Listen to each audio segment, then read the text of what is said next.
What are the rules to survive a psycho-killer movie? Some of the rules within the film are don't open the front door, don't run up the stairs instead of going out the front door, don't say, I'll be right back, and don't have sex. Those are a bunch of them. You'll die if you do any of those things. You will die. Yes. So, what was your reaction when you first read the Scream script? I loved it. You know a good script when you're reading a bunch of them and then one comes along and you can't put it down until you're finished.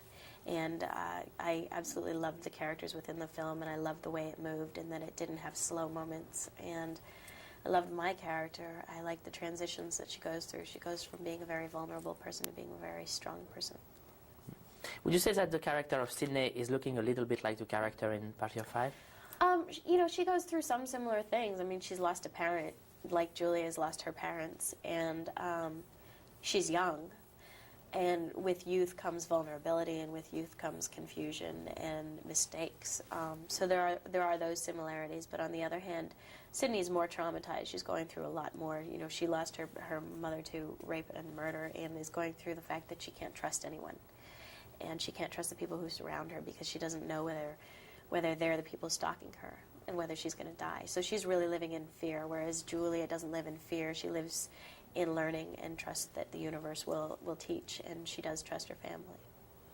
Your movies are The Craft and Scream. Yeah. Are you taking this scary movie to go something like against your image, the image you have in Party of Five?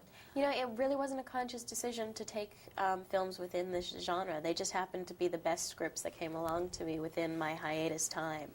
You know, The Craft I loved because it was not only about cult and Wicca, but it was also about four women and what youths go through and what women go through and how they want to become strong.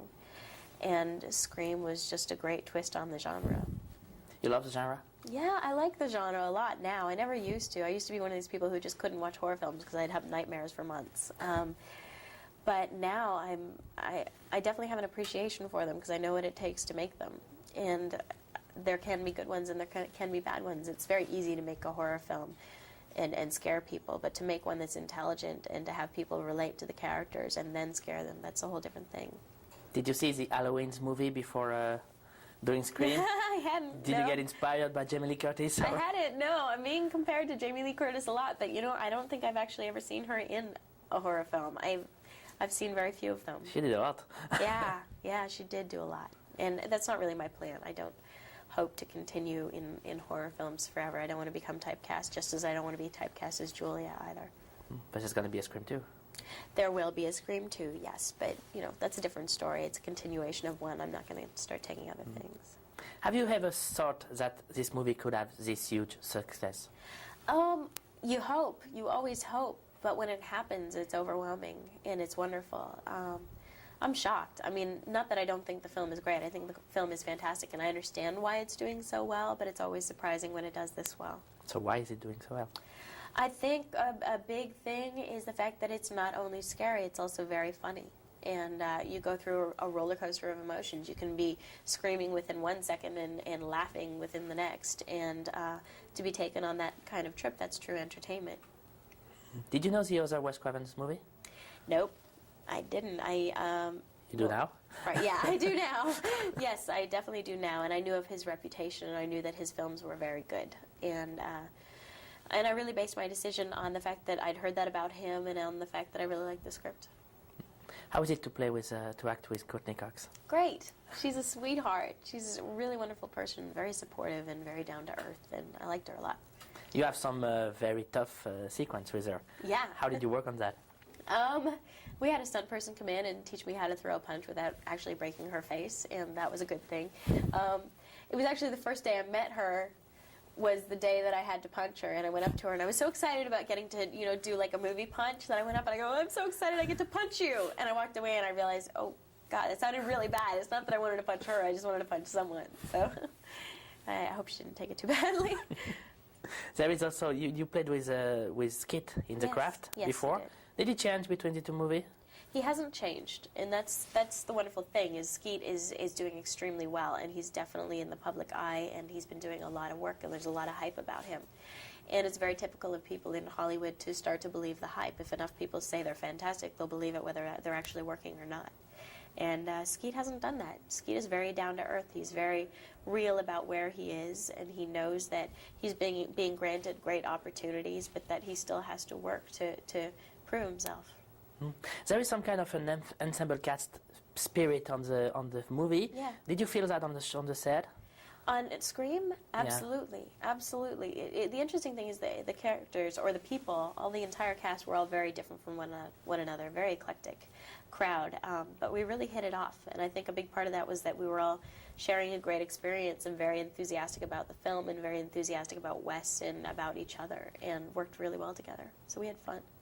This is a great period for you. I mean, the Scream, the success, Party of Five, the cover of TV Guide for the Valentine issue. How do you take that? Do you put that in perspective, or? It's overwhelming, and it's wonderful, and like I said, you know, a lot of people will say you're incredible, but until you actually believe you're incredible, you shouldn't believe that. Because I don't believe that you should base any of your work on what other people are saying. You have to believe in yourself, you know, and if you start believing the hype, you might get lazy. So I think you're better off just sort of trusting your own instincts and trusting your own work. I suppose that you must receive a lot of script now. And do you think that you will stop the TV show, the TV series, to do movies? I can't. I'm contracted. And, you know, I would. What if you could? If I could, yes, I would leave. Not that I don't love the show. The show has been fantastic for me, and it's the reason I am where I am. But on the other hand, I'm at a point now where I love Julia, but I could finish with her. And I'm getting a lot of offers, and I'm getting the opportunities to play a lot of different characters, and that's, you know, initially what people want to do in the business, is be able to create different kinds of personalities and different kinds of characters and personas, and that's what I hope to do eventually. Is it possible to talk with the producer of the show to get some kind of schedule arrangement, stuff like that? You would think that it would be. They're helpful. They're very helpful. I'm going to be doing another film on the hiatus and may not be able to start back when we were supposed to. And they understand, because they know that it does the show well as well if I'm doing feature films. But on the other hand, it's different. It's not like other shows where someone could just leave or disappear, because it's Party of Five. It's the 5 characters. You know, she can't all of a sudden be Party of 4. It's not the same show. What will happen now for Scream 2? Have you already signed a contract, or? I haven't signed. It was in my first contract, and so we'll go through all that. I'm going through all that right now, negotiations and discussions, and it could be fun, though. It could be a lot of fun. Kevin's writing the second script, so I trust that it'll be good. He's a great writer. I mean, the script is great. Yeah, Did he work with you? Did you talk with him? No, the script was written before I went in. It was finished, and there weren't really many changes. I mean, we had some changes. I had discussions with Wes and with Kevin about certain things within the script that didn't quite fit for the character. What kind of changes? Mainly just little things, little line changes, or things that I didn't feel that she would need to say or be as open about, because she is very guarded. Those kinds of changes, but not huge ones. It didn't really need it.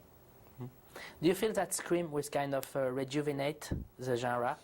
I think it has already. I think everyone is surprised that it's done so well, and I think everyone's realizing that audiences and the public want to see something like this again. So it's funny, now all the studios have like horror films, and I'm trying to decide to get out of it, you know, and that's what everyone's making now. But I think everyone wants to jump on the bandwagon because of Scream.